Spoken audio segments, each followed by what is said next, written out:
سب سے پہلے تو یہ بتائیے، اگر ہم دین کے لیے کوئی جدوجہد کرتے ہیں، کوشش کرتے ہیں گھر میں دوستوں میں دین کی کوئی بات کرنے کے لیے، تو کس کے لیے کرتے ہیں؟ تو پھر لوگوں سے توقع رکھنے کا کیا مطلب ہوا؟ داتا گنج بخش علی حجویری رحمۃ اللہ علیہ، میں رات کشف المحجوب دیکھ رہا تھا، داتا صاحب نے عجیب بات لکھی ہے۔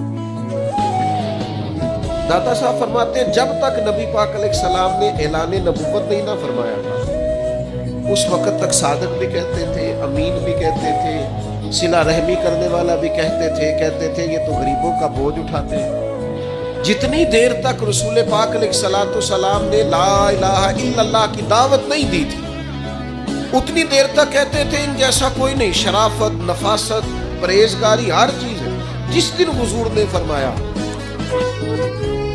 کہ تمہارے بت جھوٹے ہیں، تمہارے نظریات ٹھیک نہیں ہیں، تمہیں بدلنا چاہیے، داتا صاحب لکھتے ہیں جس دن کہا کہ تمہارا یہ رویہ ٹھیک نہیں ہے، وہ جو صادق تھے انہی کو معاذ اللہ جادوگر کہنا شروع کر دیا،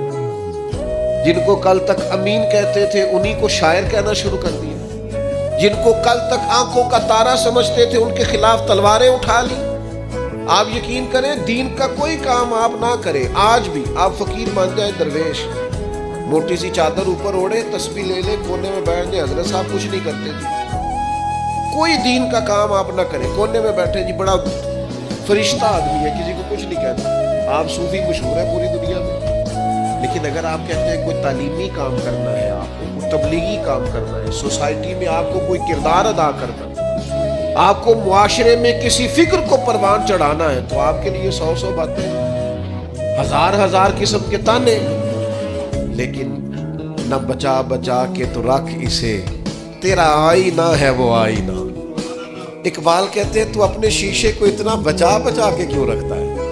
نہ بچا بچا کے تو رکھ اسے، تیرا آئینہ ہے وہ آئینہ، شکستہ ہو تو عزیز تر ہے نگاہ آئینہ ساز میں۔ داتا صاحب نے لکھا ہے کشف المحجوب میں کہ اللہ تعالیٰ کی بارگاہ میں حضرت موسیٰ علیہ السلام نے عرض کیا تھا، مالک تیرے بندے اگر تجھے ڈھونڈنا چاہے تو کہاں ملے گا؟ اللہ کریم نے فرمایا جن لوگوں کے دل لوگ توڑ نہیں دیتے، میں ان ٹوٹے دلوں میں ملا کرتا ہوں۔ تیرا آئینہ ہے وہ آئینہ کہ شکستہ ہو تو عزیز تر ہے نگاہ آئینہ ساز میں۔ جب لوگ تانے دیتے ہیں، جب لوگ تکلیف دیتے ہیں، جب آپ بالکل ٹھیک چل رہے ہوتے ہیں، جب آپ محنت کر رہے ہوتے ہیں، جب آپ مخلص ہوتے ہیں، جب آپ جدوجہد کر کر کے تھک جاتے ہیں، اور لوگ جب پوری طور پر تانا زنی کرتے، باتیں سننے کو جب ملتی ہیں،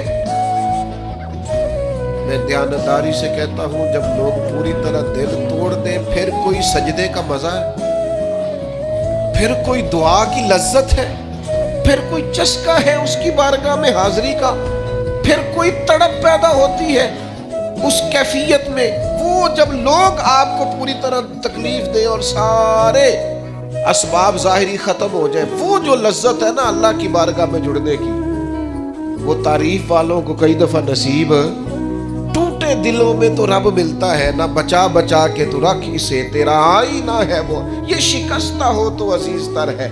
نگاہ آئینہ ساز میں۔ میرے عزیز طے کریں، اپنے ضمیر کے مطابق فیصلے ہوں گے، اللہ رسول کی رضا پانے کا کام ہوگا، اور اس تعریف سے نکل آئیں گے ہم کہ لوگ ہمارے بارے میں کیا کہتے ہیں۔ میں عرض کر چکا ہوں کہ داتا علی حجویری رحمۃ اللہ علیہ فرماتے ہیں کہ نبی پاک علیہ السلام کو صادق کہتے ہیں، امین کہتے ہیں، صلہ رحمی کرنے والا کہتے ہیں، اور جب کہا لا الہ الا اللہ پڑھو تو پھر جادوگر، پھر معاذ اللہ شاعر، پھر کچھ اچھا وہ یہ سارا کچھ کہتے رہے،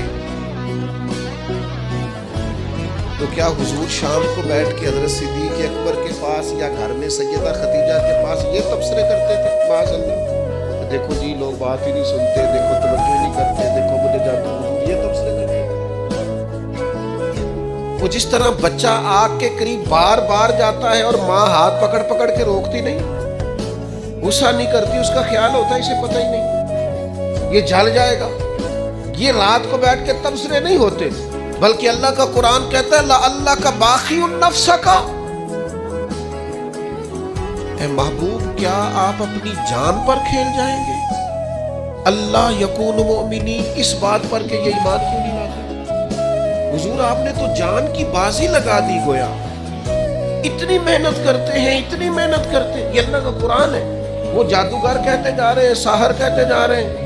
اور حضور جان کی بازی لگا کر دین بتاتے جا رہے ہیں.